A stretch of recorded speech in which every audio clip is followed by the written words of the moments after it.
الحمد للہ رب العالمین والصلاة والسلام علی سید المرسلین و خاتم النبیین اعوذ باللہ من الشیطان الرجیم بسم اللہ الرحمن الرحیم۔ سورۃ بنی اسرائیل آیت نمبر 18 سے۔ من کان یرید العاجلۃ، جو شخص چاہتا ہے جلدی والی چیز، عجلنا لہ فیہا، تو ہم جلدی دے دیتے ہیں اسے اس میں، ما نشاء، جو چاہتے ہیں ہم، لمن نرید، جس کے لیے چاہتے ہیں ہم، ثم جعلنا لہ جہنم، پھر بناتے ہیں ہم اس کے لیے جہنم، یصلاھا، داخل ہوگا وہ اس میں، مذموما مدحورا، اس حالت میں کہ وہ قابل مذمت ہوگا اور دھتکارا ہوا ہوگا۔ اس آیت میں اور اس سے اگلی آیت میں اللہ تبارک و تعالی نے دو قسم کے لوگوں کا تذکرہ کیا ہے۔ ایک وہ ہے جو طالب دنیا ہے، دوسرا وہ ہے جو طالب آخرت ہے۔ دونوں کو اللہ تبارک و تعالی کی نعمتیں ملی ہیں۔ ایک شخص اللہ کی دی ہوئی نعمتوں سے بس دنیا ہی حاصل کرنا چاہتا ہے، وہ طالب دنیا ہے، اور دوسرا شخص اللہ کی دی ہوئی نعمتوں سے آخرت کمانا چاہتا ہے۔ یہ دو قسم کے لوگ ہیں اور دونوں کا انجام پھر مختلف ہے۔ تو اللہ تبارک و تعالیٰ فرماتے ہیں، من کان یرید العاجلۃ، جو شخص جلدی والی چیز چاہتا ہے۔ جلدی والی چیز کیا ہے؟ دنیا، کیونکہ یہ فوری مل جاتی ہے، یہ نقد ہے۔ آخرت تو ادھار کھڑی ہے، ابھی کرو کرو کرو، محنت کرو، مشقت اٹھاؤ، صدقے کرو، خیراتیں کرو، عبادتیں کرو، وہ جب ملے گا، ادھار ہے ابھی۔ دنیا نقد ہے، اس میں فوری فائدہ مل جاتا ہے۔ اور انسانوں کی فطرت بتائی گئی ہے کافی لوگوں کی، بل تحبون العاجلہ وتذرون الآخرہ، تمہارا حال یہ ہے کہ تم جلدی والی چیز چاہتے ہو اور آخرت کو چھوڑ دیتے ہو، کیونکہ وہ تو دیر سے آئے گی۔ تو جو شخص جلدی والی چیز چاہتا ہے، یعنی جو دنیا چاہتا ہے، جو طالب دنیا ہے، جس کا مطمع نظر، جس کا اصل ٹارگٹ، جس کا اصل مقصد دنیا ہے، عجلنا لہ فیہا، تو ہم جلدی دے دیتے ہیں اسے اس دنیا میں۔ لیکن کتنا دیتے ہیں؟ ما نشاء، جو ہم چاہتے ہیں وہ دیتے ہیں۔ اور کس کو دیتے ہیں؟ لمن نرید، جس کے لیے ہم چاہتے ہیں۔ یعنی اس کا معنی یہ ہوا، اس آیت سے یہ سمجھ آیا کہ ہر طالب دنیا کو دنیا مل جائے یہ بات نہیں ہے۔ دنیا صرف اسی کو ملتی ہے جس کو اللہ چاہتا ہے، اور پھر وہ طالب دنیا جتنی دنیا چاہتا ہے اتنی اسے مل جائے یہ بات بھی نہیں ہے۔ ملنی اتنی ہے جتنا اللہ کا فیصلہ ہوگا۔ ہر طالب دنیا کو دنیا نہیں ملے گی، اور پھر ملے گی تو اتنا نہیں جتنا وہ چاہتا ہے، بلکہ اتنا جتنا رب کی مشیت ہوگی، جتنا رب چاہے گا۔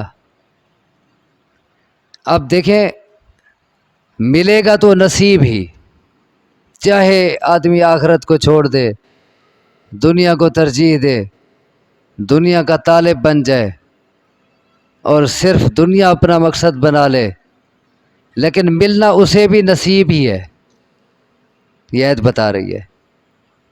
لیکن چونکہ اس کی نیت خراب ہے، مل تو نصیب رہا ہے، زیادہ نہیں مل جائے گا اسے، طالب دنیا کو زیادہ نہیں مل جائے گا، جتنا نصیب ہے وہ ملے گا، جو لکھا ہے جو رب کی مشیت ہوگی اتنا ملے گا، لیکن چونکہ نیت اس کی صرف دنیا ہے تو دنیا تو اتنا ملے گی جو نصیب، آخرت بھی گئی۔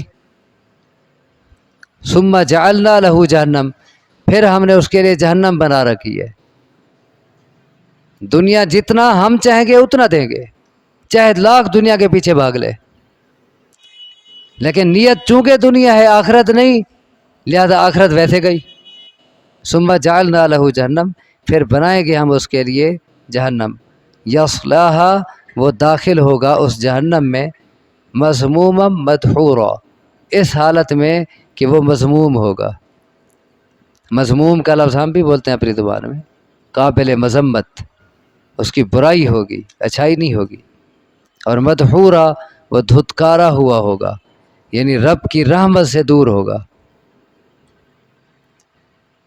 یہ ہو گیا طالب دنیا۔ اب اس کے برعکس، ومن اراد الآخرۃ، اور جو شخص آخرت چاہتا ہے، وسعی لہا سعیہا، اور کوشش کرتا ہے اس کے لیے اس کے لائق کوشش، سعیہا، جتنا کوشش اس کو لائق ہے، اس آخرت کے لائق ہے، جتنا کوشش آخرت کے مناسب ہے، جتنا اس کی کوشش کا حق ہے اتنا کوشش کرتا ہے، وَهُوَ مُؤْمِنٌ، اور وہ مومن بھی ہے، فَأُولَٰئِکَ کَانَ سَعْیُهُمْ مَشْکُورًا، تو بس یہ لوگ ہیں کہ ہے ان کی کوشش قابل قدر، مشکور، ان کی کوشش کی قدر کی جائے گی۔ اور کتنا قدر کی جائے گی؟ ایک اور جگہ آتا ہے، من کان یرید حرث الدنیا نزید لہ، من کان یرید حرث الآخرہ نزید لہ فی حرثی، جو شخص آخرت کا کھیت چاہتا ہے ہم اس کے لیے اس کے کھیت میں اضافہ کر دیتے ہیں، یعنی جتنا وہ کھیت لگاتا ہے اتنا نہیں دیتے، اس سے اضافہ کرتے ہیں۔ اور کتنا اضافہ؟ من جاء بالحسنۃ فلہ عشر امثالھا، جو شخص ایک نیکی کرتا ہے ہم اسے کم سے کم 10 گنا دیتے ہیں۔ اب یہ آخرت کا کھیت، اس کی کوشش قابل قدر ہے۔ دنیا میں دنیا کی کوشش، دنیا کی خاطر کوشش اتنا قابل قدر ہوتی ہے کہ آپ کسی کے ساتھ ایک اچھائی کریں اور وہ اس کے نتیجے میں آپ کے ساتھ 10 اچھائیاں کر دے، ناممکن ہے۔ یعنی ہو تو سکتا ہے لیکن ایسا کرتے نہیں لوگ کہ ایک اچھائی کریں اور اگلا 10 اچھائیاں آپ کے ساتھ کر دے، بہت مشکل ہے آج کے دور میں خصوصاً۔ لیکن ادھر جو آخرت کی خاطر کر رہا ہے، اللہ کہتے ہیں جو ایک نیکی کرے کم سے کم میں اسے 10 گنا دوں گا، کم سے کم، اور زیادہ تو 700 گنا تک، اور اس سے زیادہ جتنا اللہ چاہے۔ اور وہ تو ایک کھجور کا دانہ اوت پہاڑ کے برابر ہو جائے گا، یہ تو کتنا، یہ لاکھوں گنا زیادہ ہو گیا، ایک کھجور کا دانہ اوت پہاڑ کے برابر۔ جو شخص، لیکن اس کے لیے 3 شرطیں بیان کی گئی ہیں، کوشش قابل قدر اللہ کے ہاں کب ہوگی، اس کے لیے 3 شرطیں ہیں۔ پہلی شرط کیا ہے؟ من اراد الآخرہ، جو شخص آخرت کا ارادہ کرتا ہے، جو آخرت چاہتا ہے، یعنی وہ آخرت کی خاطر کرتا ہے، اس میں اخلاص ہے، ریاکاری نہیں ہے، دنیا کا مفاد سامنے نہیں ہے، اخلاص سے کام کرتا ہے، آخرت چاہتا ہے۔ اور اس کے ساتھ ساتھ دوسری شرط، وَسَعَى لَهَا سَعْيَهَا، وہ ایسی کوشش کرتا ہے جو کوشش مطلوب ہے، مرضی کی کوشش نہیں، جو کوشش مطلوب ہے ویسی کوشش۔ دیکھیں ویسے کوشش کرنے کو تو بہت سارے لوگ کوشش کر لیتے ہیں، لیکن جو کوشش مطلوب ہے وہ کوئی کوئی کرتا ہے، کہ کیسی کوالٹی اللہ کو چاہیے، کیسا معیار ہونا چاہیے، کتنا مقدار ہونی چاہیے، کتنا تعداد ہونی چاہیے، یہ ساری مطلوب ہے چیز، اور کیا طریقہ کار ہونا چاہیے، یہ ہے مطلوب کوشش۔ ایک آدمی کوشش تو کرے لیکن کوشش ویسی نہ کرے جیسی اللہ کو مطلوب ہے، بلکہ اپنی مرضی کی کوشش کرے، وہ سعیھا نہ بنی، کیونکہ اس میں کہا گیا ہے کہ کوشش ویسی کرتا ہے جیسی آخرت کے لائق ہے، یعنی جیسی کوشش اللہ کو مطلوب ہے، جیسی کوشش اللہ چاہتا ہے۔ اور اس میں سب سے پہلے بات آتی ہے کہ وہ سنت کے مطابق ہو، یہ اللہ کو مطلوب ہے، آخرت کے لیے کوشش کیا ہو؟ سنت کے مطابق، اور پھر پوری کوشش ہو۔ آمنوا اتقوا اللہ حق تقاتی، اللہ سے ویسے ڈرو جیسے ڈرنے کا حق ہے۔ یا ایھا الذین آمنوا ادخلوا فی السلم کافہ، ایمان والو اسلام میں پورے داخل ہو جاؤ، یہ کوشش مطلوب ہے، مرضی کی کوشش نہیں۔ 5 نمازیں مطلوب ہیں تو آدمی 4 پڑھ لے، یہ تو اپنی مرضی ہو گئی۔ ہر 20 من میں سے 1 من مطلوب ہے اور وہ کوئی چند سیر دے دے، اور زکوٰۃ میں ہر لاکھ میں سے 2500 دینا ہے اور وہ بس تھوڑا سا دے دے اور کہ میں نے تو بہت صدقہ کر لیا ہے، یہ تو اپنی مرضی کی کوشش ہو گئی نا۔ جیسی کوشش اللہ کو مطلوب ہے ویسی تو نہ ہوئی۔ تو اس لیے دوسری شرط اپنی کوشش کو اللہ کے ہاں قیمتی بنانے کی، قابل قدر بنانے کی دوسری شرط یہ ہے کہ وَسَعَى لَهَا سَعْيَهَا، کہ کوشش ویسی کرے جیسی مطلوب ہے۔ اور تیسری شرط وَهُوَ مُؤْمِنٌ، اس کے پاس ایمان بھی ہو۔ اگر ایمان نہیں ہے تو پھر لاکھ کوششیں کر لے، ایمان کے بغیر کوئی کوشش قبول نہیں ہے۔ اس کی مثال تو پھر یوں دی گئی ہے، پیچھے آپ پڑھ چکے ہیں، کہ جیسے دور سے ایک پیاسے کو ریگستان میں پانی نظر آتا ہے، وہ دوڑتا ہے اس کی طرف کہ پانی چلو مل گیا، پیاسا ہے، ریگستان ہے، وسیع و رئیس علاقہ ہے، دور سے پانی نظر آتا ہے۔ اب وہ چلتا ہے، چلتے جب وہاں پہنچتا ہے آگے دیکھتا ہے کہ وہ تو سورج کی دھوپ سے وہ ریت پانی نظر آ رہی تھی، وہ تو آگے کچھ بھی نہیں تھا۔ تو پھر جس کے بعد ایمان نہیں، اس کی مثال اس کی نیکیوں کی مثال پھر یوں دی گئی ہے کہ اس کی نیکیاں آخرت میں پھر یوں ہوں گی جیسے ایک پیاسے کو دور پانی نظر آئے، جب وہاں پہنچے تو کچھ بھی نہ ہو۔ تو یہ اپنے طرف سے بڑی نیکیاں کر رہے ہیں لیکن آگے ان کے لیے کچھ بھی نہیں ہوگا، کیونکہ ان کے پاس ایمان کی، عمل کی قبولیت کی جو بنیادی شرط ہے ایمان، وہ نہیں ہے۔ تو یہ تینوں شرطیں پائی جائیں، من اراد الآخرہ، آخرت کا ارادہ کرتا ہے یعنی اخلاص ہے اس کے دل میں، اور کوشش ویسی کرتا ہے جیسی کوشش کرنی چاہیے، جیسی مطلوب ہے، وَهُوَ مُؤْمِنٌ، اور وہ مومن بھی ہے، اس کے پاس ایمان بھی ہے، فَأُولَٰئِكَ كَانَ سَعْيُهُم مَشْكُورًا، تو یہ لوگ ایسے ہیں کہ ان کی سعی، ان کی کوشش، ان کی جد و جہد وہ مشکور ہوگی، قابل قدر ہوگی، اس کی قدر کی جائے گی۔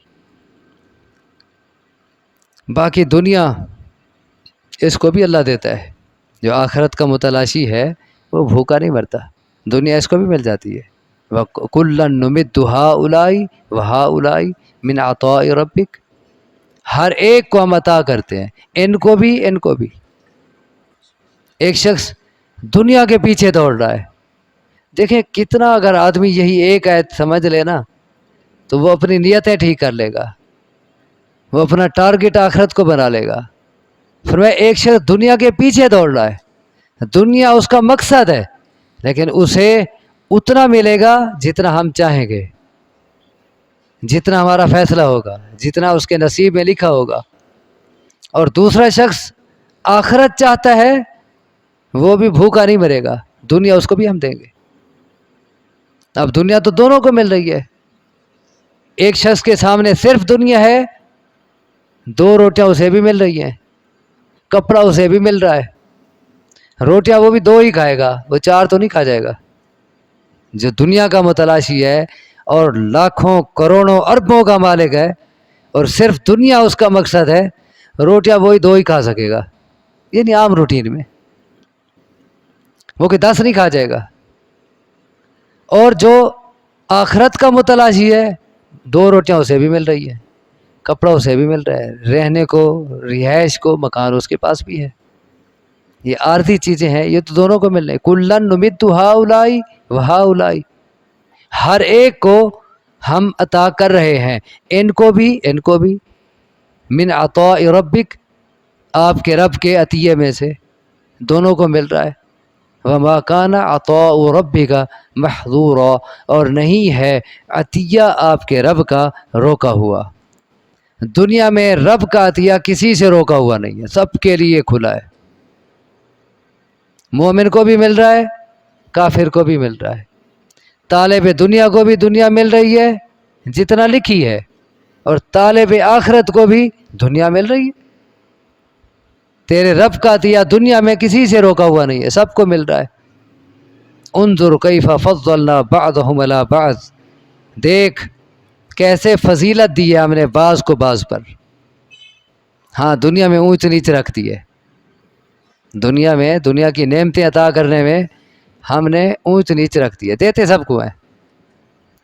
کسی کو مال زیادہ دے دیا، کسی کو کم دے دیا، کسی کو صحت دے دی، کسی کو بیماری دے دی، کسی کو بیماری زیادہ دے دی، کسی کو تھوڑی دے دی، کسی کو فل صحت دے دی، کسی کو تھوڑی صحت دی، کسی کو زیادہ علم دے دیا، کسی کو تھوڑا دے دیا، کسی کو زیادہ بڑے عہدے دے دیے، کسی کو کم دے دیے.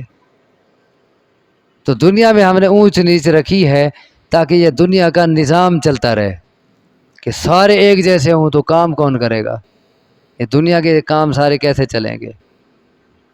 تو یہ اللہ کی حکمت ہے. انظر کیف فضلنا بعضهم علی بعض، دیکھیں کہ کیسے ہم نے فضیلت دی ہے ان کے بعض کو بعض پر.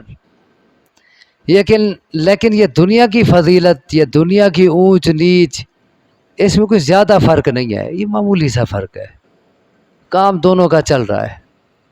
اصل فرق کیا ہوگا، اصل اونچ نیچ کہاں ہوگی، وَلَلْآخِرَةُ أَكْبَرُ دَرَجَاتٍ، اور البتہ آخرت زیادہ بڑی ہے درجات میں. دنیا میں درجہ بندی ہوتی ہے لیکن یہ کوئی خاص فرق نہیں ہے. یہ تو ہر کسی کو روٹی مل رہی ہے، کپڑا مل رہا ہے، رہائش مل رہی ہے، ٹھیک ہے. کسی کو زیادہ اچھی، کسی کو درمیانی، کسی کو ذرا ہلکی، مل تو سب کو، زندگی چل رہی ہے سب کی. یہ دنیا کا فرق، یہ دنیا کی درجہ بندی کوئی زیادہ اس میں فرق نہیں ہے. اصل فرق آخرت کا فرق ہوگا.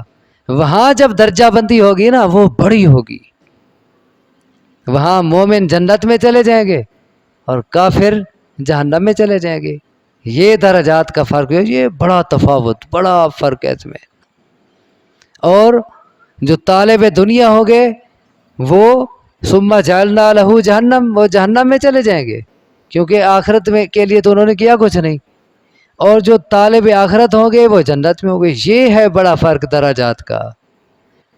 اور پھر جو جنتی ہوں گے، مومن جنتی، پھر ان میں بھی درجات کا فرق ہوگا. جس طرح طالب دنیا ہوتے ہیں ان میں بھی دنیا میں فرق ہوتا ہے، اسی طرح جو طالب آخرت ہیں پھر جنت میں ان کے مراتب جو ہوں گے وہ بڑا فرق ہوگا ان میں. جیسا کہ ایک حدیث میں آتا ہے کہ کم نمبر کا جنتی اوپر والے جنتی کو یوں دیکھے گا جیسے دور کنارے پہ ستارہ کھڑا ہوتا ہے، سامنے کا نہیں، دور کنارے پہ جیسے ستارہ ہوتا ہے وہ کتنا دور ہوتا ہے. اتنا فرق ہوگا جنت کے مراتب میں. ہے وہ بھی جنت میں، یہ بھی جنت میں، لیکن اس کی شان کتنا اونچی ہے یہ اس سے کم ہے دونوں جنت میں. یہ ہے اصل فرق. دنیا کا فرق یہ عارضی ہے، یہ معمولی ہے، یہ کوئی خاص، دیکھنے میں کوئی خاص فرق نہیں ہے. حقیقتاً سوچا جائے کوئی خاص فرق نہیں ہے کیونکہ یہاں کام چل جاتا ہے پھر بھی. لیکن وہ فرق وَلَلْآخِرَةُ أَكْبَرُ دَرَجَاتٍ وَأَكْبَرُ تَفْضِيلًا، اور البتہ آخرت زیادہ بڑی ہے درجات میں اور زیادہ بڑی ہے فضیلت میں. وہاں جس کو فضیلت مل گئی وہ بڑی فضیلت ہوگی، وہاں جو درجہ بندی ہوگی اس میں بڑا فرق ہوگا، بڑا تفاوت ہوگا. لا تجعل مع اللہ الہا آخر، نہ بنا اللہ کے ساتھ کوئی اور معبود. اور معبود ایک تو یہ ہے کہ کسی اور کو تو پکارنے لگ جائے، بتوں کی پوجا کرنا شروع کر دے، قبروں کے آگے جھکنا شروع کر دے. ایک تو یہ ہے کسی اور کو معبود بنانا، اور دوسرا یہ بھی ہے کہ کسی اور کی خاطر تو کرنے لگ جائے. یہ بھی اوروں کو معبود بنانا ہے. افمن اتخذ الہہ ہوا، تو نے اپنی خواہش کو اپنا معبود بنا لیا ہے، خواہش کے پیچھے چلتا ہے، خواہش کو معبود بنانا ہے. اسی طرح تو کسی اور کی خاطر کر رہا ہے، گویا کہ تو نے اس کو معبود بنا لیا ہے، گویا اسی کی عبادت کر رہا ہے. تو فرمایا اللہ کے ساتھ پھر کسی اور کو معبود مت بنا، سب کچھ اسی کی خاطر کر، کیونکہ اس کے نتیجے میں جو فرق ہوگا، جو درجہ بندی ہوگی وہ بڑی ہوگی. ورنہ اگر تو نے اللہ کو چھوڑ کر اوروں کو معبود بنا لیا، فَتَقْعُدَ مَذْمُومًا مَخْذُولًا، پس تو بیٹھے گا قابل مذمت ہوگے اور بے یار و مددگار ہوگے. پھر تو یوں بیٹھا رہے گا کہ تو مذموم ہوگا، تیری مذمت ہوگی، تیری برائی ہوگی، تیری تعریف نہیں ہوگی، تو قابل تعریف نہیں رہے گا، اور ساتھ مخذول ہوگا، تو بے یار و مددگار، کوئی تجھے پوچھے گا تک نہیں. کیونکہ جب اللہ تجھ پہ ناراض ہوگا کہ تو نے اللہ کی خاطر تو کیا نہیں، تو نے تو اوروں کو معبود بنایا، تو جب اللہ تجھ پہ ناراض ہوگا تو کون تیرا ساتھ دے گا، کون تجھے پوچھے گا، تو بے یار و مددگار ہوگا، کوئی تیرا ساتھ نہیں دے گا. تو اس میں دو نظریے اور دو سوچیں سامنے رکھی گئی ہیں. اب ہم میں سے ہر شخص سوچے کہ وہ کس کا متلاشی ہے، کس چیز کا طالب ہے. کیا وہ طالب دنیا ہے، دنیا کی خاطر سب کچھ کر رہا ہے، یا وہ طالب آخرت ہے؟ اور پھر فرق سامنے آ جاتا ہے. جو طالب دنیا ہوتا ہے یا طالب آخرت ہوتا ہے وہ پتہ چل جاتا ہے. جو طالب آخرت ہوتا ہے نا، اس کے زندگی کے پھر سٹائل مختلف ہوتے ہیں، پھر اس کا مطمع نظر اور ہوتا ہے، پھر اس کا زندگی گزارنے کا انداز اور ہو جاتا ہے، اور وہ پھر دنیا کو تو کوئی حیثیت ہی نہیں دیتا. دنیا اسے بھی ملتی ہے، لیکن اس کے باوجود، دنیا نہ ہونے کے باوجود بھی اس کا کردار اور اخلاق اعلیٰ قسم کا ہوتا ہے. جو طالب دنیا ہوتا ہے وہ چاہے کروڑوں اور اربوں کا مالک ہو، وہ اس کردار اور اخلاق کا مالک نہیں ہوگا جو طالب آخرت دنیا نہ ہونے کے باوجود بھی جس اعلیٰ اخلاق اور اعلیٰ کردار کا مالک ہوگا. اللہ تبارک و تعالیٰ سے دعا ہے مجھے آپ کو سمجھنے کی، عمل کی توفیق عطا فرمائے. اقول قولی ھذا واستغفر اللہ لی ولکم، وآخر دعوانا ان الحمد للہ رب العالمین.